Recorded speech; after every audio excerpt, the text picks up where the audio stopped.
So for me, I think finding good men is being selective. So I'm very selective of who I say that's my friend. I know a lot of people from Cleveland to around the world, but those who I call my friends is completely different. And so I think when it comes to finding good friends, I'm very selective with that because what I have here is very precious and everyone cannot have access to it. Ready for some Girl Talk? Welcome to Girl Talk. I'm Nicole D. Miller, author, blogger, speaker, hybrid book publisher, and your host. At Girl Talk, we are a safe space for female leaders to engage in healing and edifying conversation. This is your Me Too empathetic corner, where we have authentic and transformative dialogue designed to uplift and connect high-achieving women like you. Are you looking for a safe space to cultivate sisterhood with other like-minded female bosses? Leave your cape at the door and join the conversation. Hi guys, and welcome to Season 2 of the Girl Talk podcast. I'm your host, Nicole D. Miller. Last season, you guys heard from amazing women doing amazing things. So many of these women are still rocking with me in this journey of purpose. And it's been a beautiful experience to be even more tightly knit in the Girl Talk tribe. But this season, we've got a surprise twist. We did our first all-male panel discussion. This was a powerful experience because so often we don't hear from men on inner healing, self-love, and heartbreak. Unfortunately, our society doesn't normally make room for these conversations for men. Well, Girl Talk has made room. Our upcoming episode, Something for the Fellas, features Cleveland's community leaders, Jumar Newell of Launch Arts Media, Brandon Gates of the Pull-Up Experience, Lawrence D. Adams of the Thinking Class Podcast, Stephen D. Jackson of Alienized Photos, and Walt Patton of Ghetto Therapy. As you're about to find out, these men get real. They get vulnerable. They do exactly what we do here at Girl Talk and discover community through shared experiences and authentic dialogue. I want to give a special thank you to our sponsors for this episode, as the footage doesn't include that part. Lit Cleveland is a writing organization that was actually where my fiction writing career was born. The Land is an online periodical in Cleveland that shares positive stories in the community where I've had the pleasure of being published. And Ghetto Therapy is a much-needed group therapy space Walt spearheads for the inner city to heal from trauma. You can learn more about our panelists and sponsors in the show notes. Now, it's time to sit back, relax, grab your favorite beverage, and join the conversation. Hi guys! Hey. Hi everybody! You guys look amazing. Can I just say thank you so much for coming. I am in awe because this was the vision. Okay, so for those of you who do not know, my name is Nicole D. Miller. I'm an author, blogger, writer, speaker. I have a hybrid publishing company called Indie Miller Publishing, but I'm also the host of Girl Talk. Thank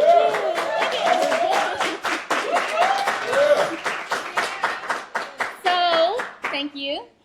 Girl Talk is a safe space for female leaders. We come together, we dialogue about intimate subjects pertaining to womanhood. We literally just started this 3 years ago, so we're celebrating our 3-year anniversary. And it was just like me pulling in some of my good friends to have this pertinent conversation on Zoom. Little did I know how it was going to grow and evolve. And about a year ago, we started meeting in person. So even though we primarily talk to women, this time around, it was really on my heart to bring in the men. I feel like we're kind of leading with inner healing, dialogue, sisterhood. Our society makes it pretty easy for women to cry and share their tears and all the good things, right? Men don't typically have those spaces. So when this was on my heart, I'm like, who should I invite to this space? Who should I invite? And my heart was crying out for the male leaders in our community. And these were the men who I felt like I wanted to invite to this space. They all said yes. I literally asked them 3 months in advance. You know, their calendars fill up quick. You know, they're hot topics. So I'm like, can you, be free March 23rd next year? And they were like, I got you. And so I'm so blessed and honored to be on this journey with like-minded men and women, right? So I want to introduce them individually, and then they'll be sharing more about themselves before we get into our dialogue. First up, we have Stephen D. Jackson.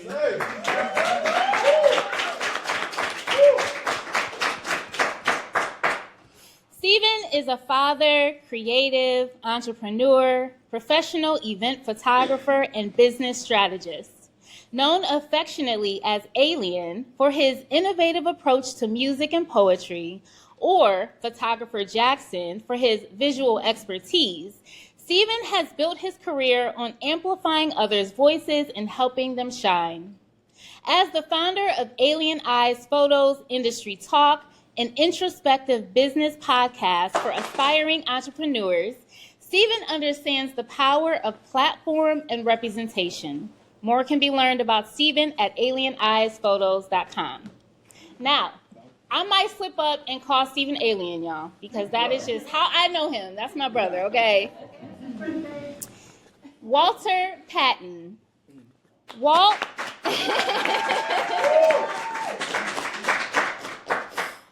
is a fourth-generation resident of the central community, the Down the Way Projects. He was born, raised, and currently lives there. Walt is the creator of the NAACP award-winning, first ever free and open to the public group mental health therapy service, Ghetto Therapy.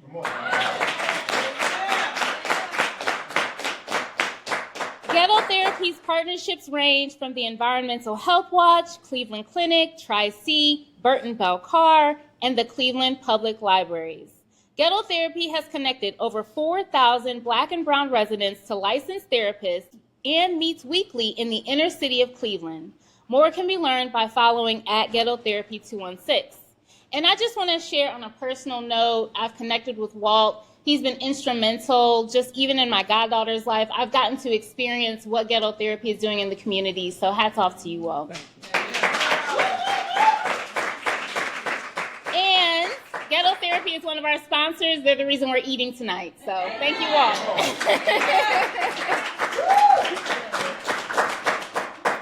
Mr. Jumar Newell. Jumar is a native Clevelander who grew up in the Glenville neighborhood, a graduate of Cleveland School of Arts and University of Toledo. He's a creative specialist with a writing and visual arts background. You probably know him most as a business marketing professional and founder of Launch Arts Media. You can learn more by visiting launcharts.com.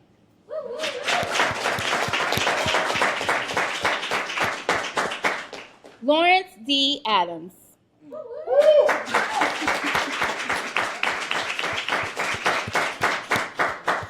Lawrence is a best-selling author, life coach, and founder of the Thinking Class podcast, which blends spirituality and street-savvy wisdom to empower men. With 20-plus years in ministry and coaching, he provides sharp insights on masculinity, relationships, and success. Through LDA, he inspires men to evolve with purpose, power, and prosperity. More can be learned by following at lawrence.d.adams.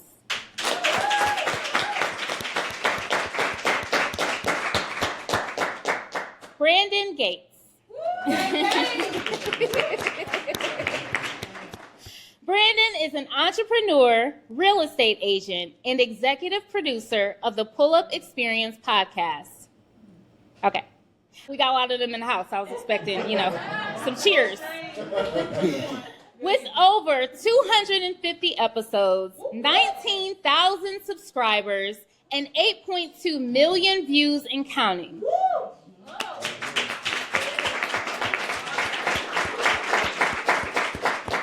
Brandon has built a space for authentic conversations, inspiring stories, and valuable insights that empower underrepresented voices. Through engaging interviews and thought-provoking discussions, empowering events for entrepreneurs, Brandon continues to amplify diverse perspectives and foster a community of innovation and impacts.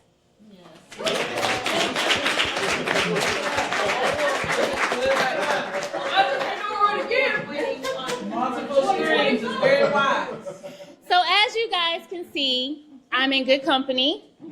And there's a saying that I have at Girl Talk. I attract high-achieving, amazing women doing amazing things. Now I can say I attract amazing men doing amazing things. So for those of you who don't know, this is a safe space. We normally, like I said, discuss about female topics, but now we're opening the floor to the men to kind of, share their thoughts and some of the things we've already talked about. So there will be some things that, maybe they need to talk about in their community, and I'll share some of those questions. When I do ask a question, if they don't feel comfortable, they can say pass. Tears are welcomed. We do have some tissues around here. And some of them are Barbie, but I did get the male tissues too. And I'll let them introduce themselves. We'll be passing mics, so Walt, you can kick us off. Just anything extra you want to say about yourself while you're here, what you look like. Yeah, Walter Patton, creator of Ghetto Therapy, and I like those blue jean heels you got on. I was checking them. Okay. They got pockets on them. I'm like, them dope. Yes, So, I appreciate that. For sure.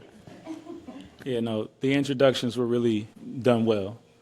I'm plugging business. I'm always like business oriented. I got to shake it out for a more casual conversation, but Launch Arts Media, we specialize in digital marketing resources for small businesses, organizations, and brands of any size. So we provide video production services as well as creative marketing resources, social media management, so that's what I've poured into. So I always plug that like it's like a child of mine. I have kids too, though. So I'm Lawrence D. Adams. This is amazing to be part of this esteemed panelists, but you can find me on social media at Lawrence D. Adams on YouTube, Facebook, and Instagram. I host a podcast on Fridays at 1 o'clock for men. It's called A Thinking Class. It's when spirituality and the game combines, you have a thinking class. I want men to connect spiritually, but also connect with the ability to get the game that they need for life.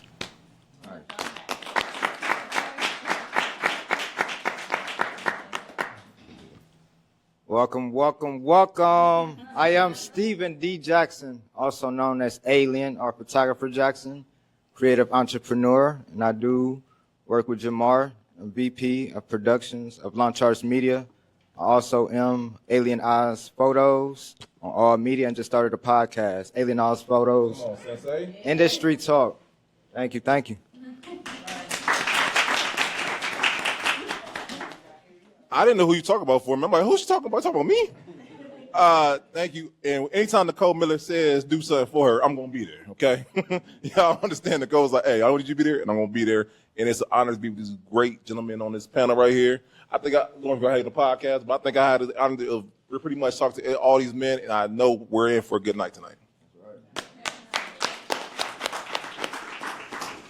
All right, guys, so we're going to kick off the panel discussion, which will last an hour, 2.5, depending on how good it is. Then we're going to open the floor to Q&A for you guys to ask your questions, so get your questions ready. And then, of course, we're going to do our raffle, shout out our sponsors. Then y'all can get some food and some drinks. Before we get started, I want to do our little callback we have here at Girl Talk. So when I say, who's ready for some, your response is going to be, Girl Talk. See? Okay. Y'all got it. Y'all got it. How did I know that? So here we go. Who's ready for some Girl Talk? Perfect. All right. So the first question, a conversation we had was, are good friends hard to find? Women are typically very communal, but often men are not. As a male leader, is it difficult to find true brothers to do life with? What has your experience been, and what would you like it to be? What are some values, attributes you look for in other men that you connect with? So we can have Brandon kick us off, go down the row, and then you guys can share your thoughts. And I can repeat the question at any time. Oh, no, I got it. I'll say for me, the great thing about when you're doing great things, you happen to attract great people. And in this point in my life, it's not hard to attract great people because I have great people around me all the time. My thing nowadays, as men, I know you have a hard time opening up and being vulnerable in front of other men. And I know for me, I can say, as I go on this journey, it makes it easier to be vulnerable with Steve. I know I can call up Jamar if I need to. I know I can call up, he's not here, but Dad's here. But just amazing men who can pour into my life. So I don't think it's that hard nowadays, but I will say you have to use discernment also. That was nice. I would say, especially nowadays, it's a lot more easier. I think it's more so about time and finding the right time. I think the vulnerability, the openness, the relationship is there. To me, I think time is the biggest thing because we're fathers, we're running businesses and creative endeavors, you know, other relationships. So I think it's all about the time for me. So for me, I think finding good men, the question was finding good men, right, to be friends with, is being selective. So I'm very selective of who I say that's my friend. I know a lot of people from Cleveland to around the world, but those who I call my friends is completely different. And I have a group of guys that I've been content creators from around the country that we've been communing with each other for about 7 years in the DM, in our private DM group, and we share everything. So, and we not only share just our thoughts or memes, we share our disappointments, our hurts, things that happen, our good times, our bad times. And what has happened is build a wall around us where we look out for each other. And so I think when it comes to finding good friends, I'm very selective with that because what I have here is very precious and everyone cannot have access to it.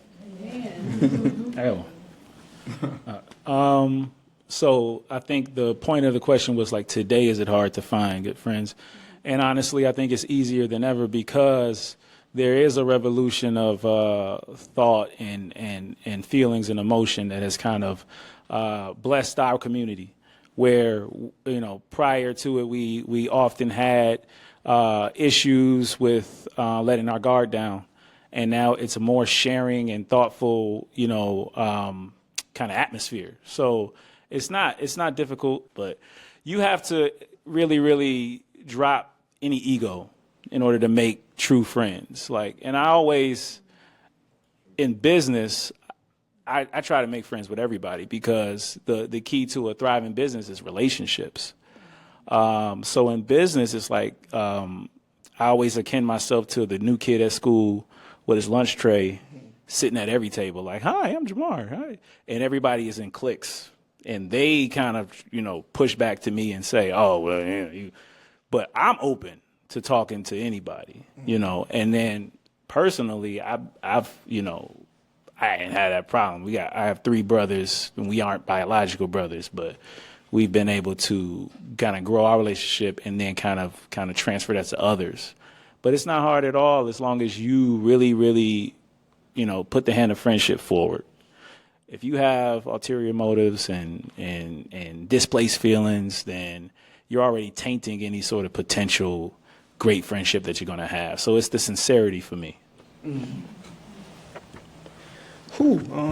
Cleveland is tough. Cleveland is like Cleveland is a small city when it comes to population, right? So we just under 370,000 residents.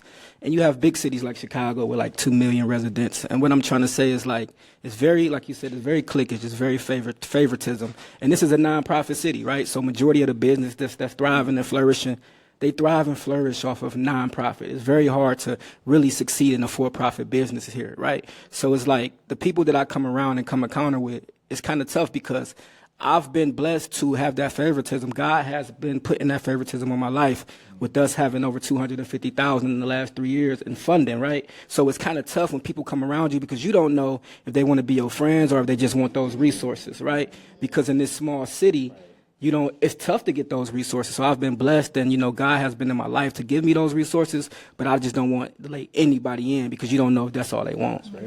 That's good. Thank you so much, Walt, for bringing that up. I appreciate what everyone shared. I know we're all going to have our own unique experiences. That's what we see with Girl Talk, but sometimes even in our experiences, we still relate and find commonality. I definitely agree that we can be exclusive and cliquish, and that's one of the reasons we have Girl Talk is to kind of break down those barriers and those walls so that we can make deep, lasting connections. So thank you guys for your vulnerability. I definitely heard themes of needing discernment, of knowing your value, and it's good to know that men are awakening to that as well. The next question, one of the conversations we had with Girl Talk was healing from heartbreak. We discussed past relationships that broke our hearts, what we learned from them, and how we recovered. What are some of your experiences? As a man, do you feel you're allowed to be brokenhearted? Have you had resources to heal from heartbreak? And if so, what helped? So we can start with Walt and take it on down. Give it to us, Walt. What made you cry? We got tissue. There's tissue here too. We got it. No, I ain't gonna cry. Like I'm real good at emotions. Heartbreak. Yeah, I've had my few encounters of heartbreak. But I could just speak to what heartbreak has taught me. Is that cool? So heartbreak has really been a thing for me. Not knowing in the beginning because I never seen my mother and father hug or kiss. I've never got the opportunity to see my mother or father hug and kiss. So my interpretation of love was like aggression. You didn't really love me unless you put your hands on me. You didn't really love me unless we got into an argument, and that's how I interpreted love, right? And in like 2015, I got like a verbal domestic violence case. I threatened the female because I was heartbroken, and I didn't put my hands on her. I just threatened her. I told her, some guy called her, right? And I heard the guy in the back, and she was like, I don't know who this is. And the guy was like, you know who this is. And I'm like, oh no, I done had a panic attack, a real sucker attack, and I was like upset, and I threatened her, told her, I'll yoke her up and all that, but I didn't. But make a long story short, what it has taught me is to be very intelligent when it comes to emotions, right? Because when we grow up in the projects and just any impoverished community, we're very emotional due to the trauma, whether it's child molestation, whether it's domestic violence, whether it's alcohol abuse, drug abuse. And we go to school and we just forced to think about IQ, right? We forced to be intelligent. We forced to talk about what it takes to get a job, how smart you got to be to go to college, how smart you got to be to graduate. But we never was taught how to control our emotions. So there was no curriculum inside of CMSD that taught us how to control our emotions. So what I've learned through heartbreak is how to gain emotional intelligence, be mindful of everybody else's emotions around me before I make a decision. So now, before I make a decision, it's not about Walt, it's about everybody that it affects around me. So heartbreak has taught me emotional intelligence. That's good. Let that dissipate for a minute, because that was heavy. And even going off of what Walt said and how he interpreted love, heartbreak is subjective. So your heartbreak is what disrupted you to where your pain points were triggered. So heartbreak is subjective and it's on different levels. If I were to answer that question, have I had my heart broken at times based on the definition I gave? Yes. And catharsis, just finding your catharsis, finding what helps build you back up. Listen, everybody in this room is undefeated in the game of life thus far. So the best thing about the fact that we've continued to wake up every day is that we have another chance to resurge. We have another chance to regenerate. We have another chance to build ourselves back to where we want to go and where we want to be. So with that said, you kind of find if something disrupted you to where your pain points were triggered, then you need to find what quells that. You need to find what kind of sits you back into your space. my father told me, and I mean, it's commonly said, but self-preservation is the number one law of nature. So if your heart's broken, you figure out how that transpired. If there's a chance for whoever broke your heart to still be in your life, you communicate with them, but then you work on yourself. You work on building yourself back up, giving yourself whatever's needed in terms of bringing you back to a mended heart. So, but it's subjective in terms of what's heartbreak, so that's the way I look at it. Oh, pass it. Okay.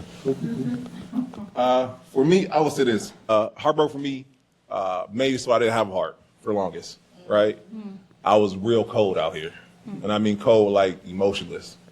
And if anybody knows my story, I was married for 10 plus years. And if y'all watch the video, me and Nicole interview, some things went down. And I don't take a long story short, but when you don't know who you are, you know the person who you're with, that trauma can lead to heartbreak. Yeah. And from the situation, led to me actually getting stabbed in my chest twice. Right? I don't know if y'all can see. Make sure you get a close-up, Bree. But if y'all can see, I got it all the way down my chest. Right? Open heart surgery and everything. Right? Crazy. Yeah. And what's crazy when I tell people that story? They're like, "Did you divorce her?" Nope.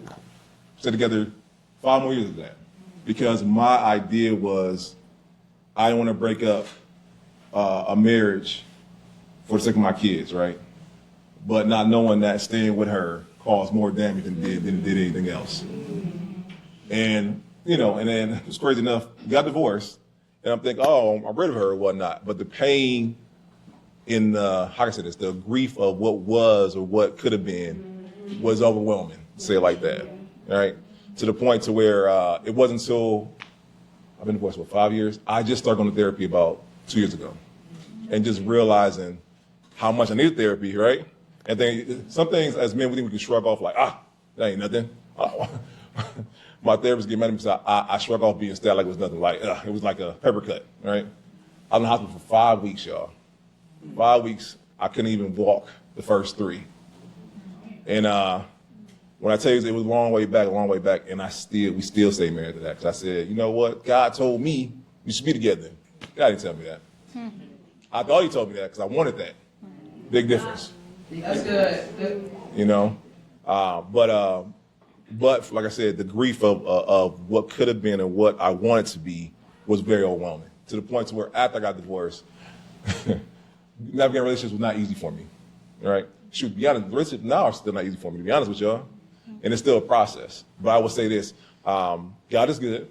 You know what I'm saying? I thank God for being a God that can heal all hurt, despite certain things. So I'm still working in progress, say it like that, y'all. And I say that we as men, we have to be more vulnerable about these things, about heartbreak. Because if any man told you they never felt heartbreak, they're lying to you. Whether it be from their mama, whether it be from their significant other, whether it be from someone, they have it, right? And I will encourage women around to be more open to let those men be vulnerable around you about heartbreak. Yeah. So I got y'all.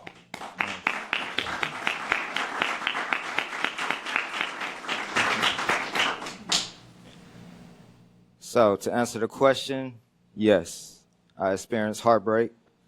And I just want to touch on, like you said, the different things we could get heartbreak in, like businesses and even friends. Sometimes those friend relationships and experience those heartbreaks with them is more deeper than a relationship heartbreak. Yeah. Or even with family, parents, siblings, cousins, no matter who it is. So I think we could experience heartbreak in many different ways. So a lot of us experience heartbreak, but it's also sitting with yourself, learning yourself, knowing yourself, encouraging yourself, loving yourself. And I'm a big preacher and on my journey of self-love. It's been a good 5 years where I deeply just been studying myself, learning myself, and loving myself. So, yeah, self-love, and yes, I experienced heartbreak. Yeah. I said I wasn't gonna get no tissue up here. You want some tissue? Nah, I want no tissue this way. I mean no tissue. But yes, to answer the question, I have experienced multiple heartbreaks, devastating heartbreaks, family members, from divorce to losing a parent, losing a grandmother. And what I learned in the process of those heartbreaks is having somewhere I can put my head down and rest and share my heart at. And I'm not looked at, excuse me, and I'm not looked at less than a man. And a lot of times the men up here, we all look for a place where we can share and you can see the wounds in us and still see that we're still men. And not to be I said ministry, but at the end of the day, everyone looks for a place to lay their head at. And for the women, I put this out there. Are you a place that this man can lay his head at and share the deep things about him? Because sometimes the things that we go through, the heartbreaks that we experience, the divorce that I went through in Atlanta, the losing of my father one day on Wednesday, and then on Friday my grandmother's gone, his mother, and I have to do the eulogy. You don't know heartbreak. Who do I run to? Who do I talk to? And so I think it's imperative that men, we first verbalize that it's important to share. Yeah, I'm feeling this way. Two, there needs to be someone, not only just a group of people that you talk to, but you need to acknowledge that, yes, I'm hurting. A lot of men are hurting and they're walking around like zombies and you have no clue. We'll go to work, we'll go to school, we'll go back, we'll do all kind of things, but we're walking around like zombies. I can tell you when I had a heartbreak, and I didn't see this on the reel, I had a heartbreak in New York. And my mother and my sister had to come and get me.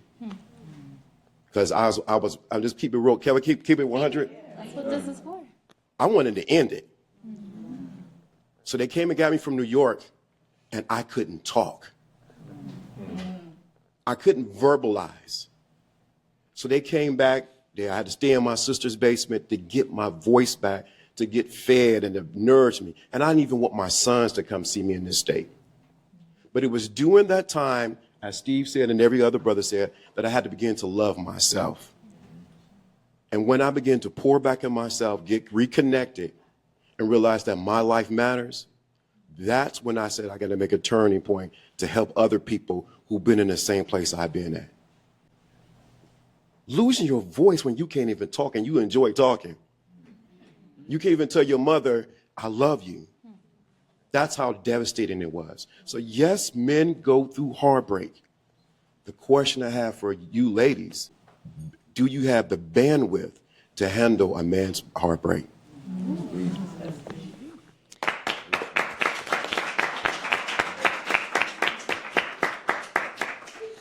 Thank you all for your vulnerability and transparency. I got to have one-on-one conversations with them, so we're alluding to some of those. Brandon shared about being a domestic abuse survivor, and literally he died twice. And one of the things that he struggled with was the fact that he was quote unquote a victim, because if it had happened to his mother, his sister, a woman in his life, he easily would have saw that. But because he was a man and our society doesn't really allow men to be the victims of domestic abuse, it was hard for him to reconcile that mentally, right? So I thank God for him going to therapy, getting the revelation, and opening up about his story to free other men. Thank you, Lawrence, so much for sharing about such a broken state that you were in that I know a lot of us women can relate to. We've talked about it, you know what I'm saying? But you don't really hear the stories of men and just taking heed of being that soft pillow for them to land on. I appreciated even Walt owning up to his own. Like, look, I verbally threatened her. But women can relate to that too. So we're human. We're human, and we have a lot of facets to ourselves. Whew. you guys just got a taste of this powerful dialogue with these men. As you can see, their experiences with finding brotherhood and friends varies, but I love the diverse life experiences that still breed commonality. As we stated, here in Cleveland, we deal with a lot of exclusivity and cliquishness. And in all honesty, that was one of the intents behind starting Girl Talk, to break down those isolating walls. Hearing from Walt was eye-opening and showed me how that cliquishness affects certain for-profit businesses. His honesty about having to vet the intentions of others who may try to capitalize and be opportunists reveals a sad reality for leaders when establishing friendships. I love that the men opened up about heartbreak, and as it was addressed, there are many different kinds of heartache. From divorce to deaths of loved ones, homelessness, suicidal thoughts, domestic violence, all of these issues were experienced by the women who shared in heartbreak. The men opening up showed me that they have the exact same things they've gone through, but it's in how they responded that may differ. Brandon talked about being a domestic violence abuse survivor and how hard that was to see himself as a victim because our society doesn't normally make space for that. He wasn't given the liberty and safety to respond appropriately. It took him years to find a road to healing once he sought therapy. It was discussed that men run to accomplishments and their career to seek validation, but I also resonated with that statement. As a creative entrepreneur, I'm in a season of the grind. In this season, I've had many difficulties in other areas of my life, but creating has been my safe space. I found comfort from the hard things through my creations. I say that to say, I think men and women have more in common than they realize. Sometimes the differences that we have or our different responses can get magnified. Self-love was a huge message that I also resonated with. Without loving ourselves, we can't love anyone else. And even understanding that the capacity that we love ourselves to is the capacity by which others will love us.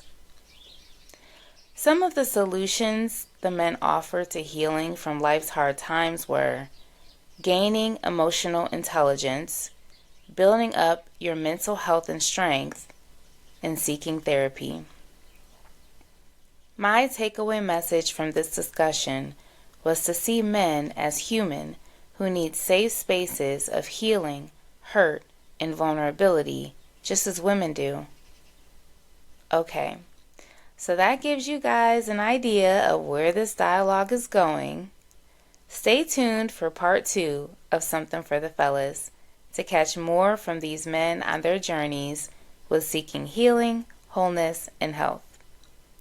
Please also do me a favor and share this episode with the man in your life. Encourage him to find spaces where he can receive support for his hardships. On the next episode, you will hear more from Walt, Jumar, Stephen, Lawrence, and Brandon. Thank you guys for listening. And remember, I attract amazing women doing amazing things. So guess what, sis? That means you're amazing. Don't forget to subscribe, rate, and review this podcast. To continue the conversation, join our Girl Talk community by following @GirlTalkCLE on Instagram and Facebook.com/HTOHB, where you can join the Girl Talk Facebook group. You can follow me personally on Instagram @HTOHB, on Facebook.com/HTOHB, and at YouTube.com/@HTOHB. Feel free to reach out via email info@indiemillerpublishing.com. If you're a writer who wants to take the next steps into becoming a published author, you can book a one-on-one consultation at indiemiller.pub. Just let me know you heard about my publishing house through Girl Talk, and I'll give you a 50% discount on our one-on-one. If you'd like weekly inspirational nuggets, you can subscribe to my blog and monthly newsletter at NicoleDMiller.com, where you can learn more about me and my writings. Till next time.